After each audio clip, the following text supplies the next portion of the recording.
Assalamualaikum warahmatullahi wabarakatuh. Saudara-saudara sebangsa setanah air yang saya cintai, saya banggakan, Effendi Simbolon, anggota DPR RI Komisi 1, sudah meminta maaf kepada institusi TNI terkait dengan ucapannya yang dinilai menyinggung dan menghina TNI. Dan pasca statementnya itu, Pak Jenderal Dudung Abdurrahman langsung sudah memberikan tanggapan atau reaksi terkait dengan permintaan maaf Effendi Simbolon itu. Nah, seperti apakah komentar dan reaksi dari Pak Dudung Abdurrahman? Mari kita simak bersama-sama. Menyampaikan kalau TNI seperti gerombolan lebih-lebih dari ormas itu menyakitkan bagi saya. Ya, saya sudah lama bertugas di daerah-daerah operasi. Ya, kalau tidak tahu, tidak paham tentang fakta, bukti yang sebenarnya, jangan asal bicara. Ya, jangan asal bicara. Nah, itu menyakitkan oleh seluruh prajurit. Dan saya tekankan kepada seluruh prajurit, ya, saya lihat di media sosial banyak yang menyampaikan kemarahannya. Saya minta hentikan, cukup. Ya, beliau pun hari ini sudah minta maaf. Itu ya, Pak Jenderal Dudung Abdurrahman menerimalah dengan baik ya permintaan maaf dari Pak Effendi Simbolon. Dan beliau juga meminta kepada seluruh jajarannya, khususnya TNI Angkatan Darat, para prajuritnya, untuk menyudahi kecaman atau kemarahan terhadap Effendi Simbolon ini. Dia bilang sudah cukup. Ya, saya kira saya sepakat. Karena yang bersangkutan sudah minta maaf, sudah mengakui dan menyadari kesalahannya, jadi dianggap cukup oleh Pak Dudung untuk tidak kembali menekan dan warning Effendi Simbolon. Kecuali kalau Pak Effendi Simbolon tidak atau belum meminta maaf, mungkin masih bisa dimengerti. Dan ini pelajaran lah bagi Effendi Simbolon sendiri khususnya. Mudah-mudahan tidak kembali mengeluarkan sikap-sikap arogansinya sebagai wakil rakyat, khususnya di Komisi 1 yang memang berurusan dengan TNI.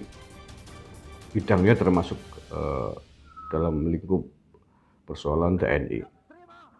Tapi kan kita juga harus paham, harus tahu bahwa pengawasan yang dilakukan oleh DPR terhadap ruang lingkup bidang yang ditanganinya bukanlah pengawasan sebagaimana bos kepada anak buah, bukan seperti atasan kepada bawahan. Jadi oleh karena itu kritik-kritik yang disampaikan, yang diawasi itu harus dibedakan antara pengawasan kritik dari atasan kepada bawahan dan antara sesama lembaga negara, sesama instrumen negara. Akhlak, tata krama jelas harus dikedepankan sebagai orang Indonesia, apalagi terhadap institusi TNI Polri yang memang menjadi garda terdepan terkait dengan kepentingan, keutuhan, keamanan bangsa dan negara ini.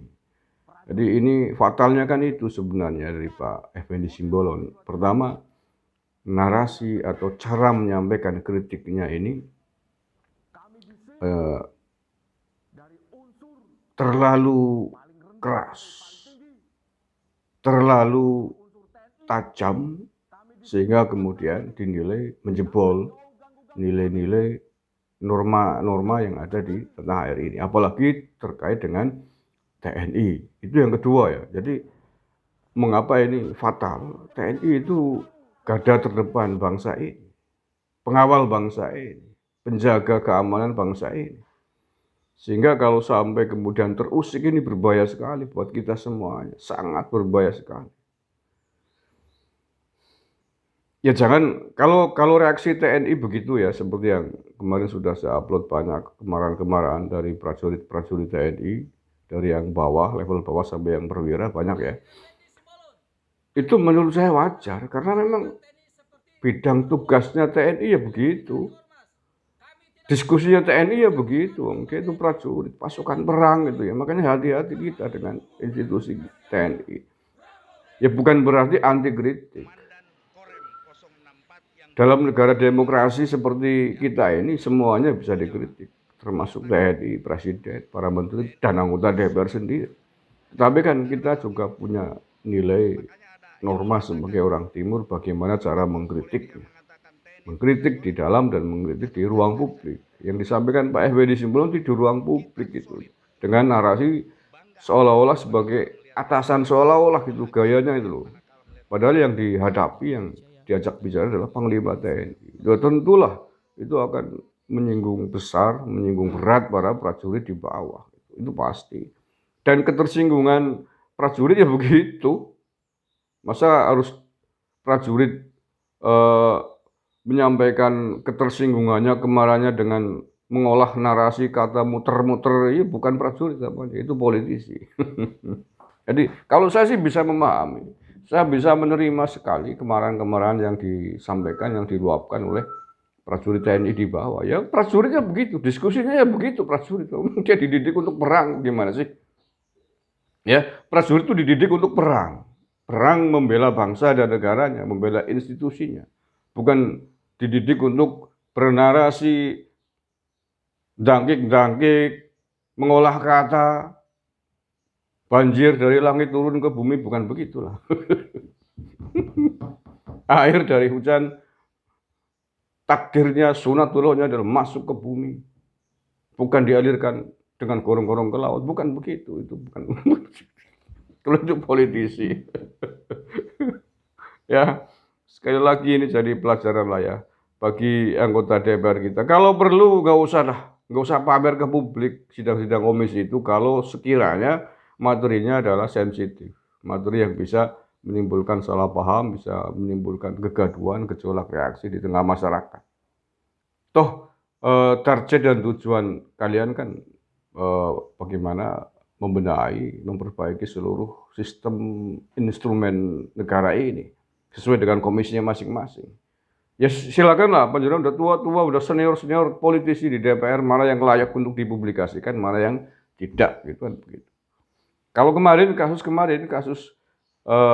Pak Effendi Simbolon mengkritik Panglima TNI dipublikasikan, itu menurut saya tidak layak.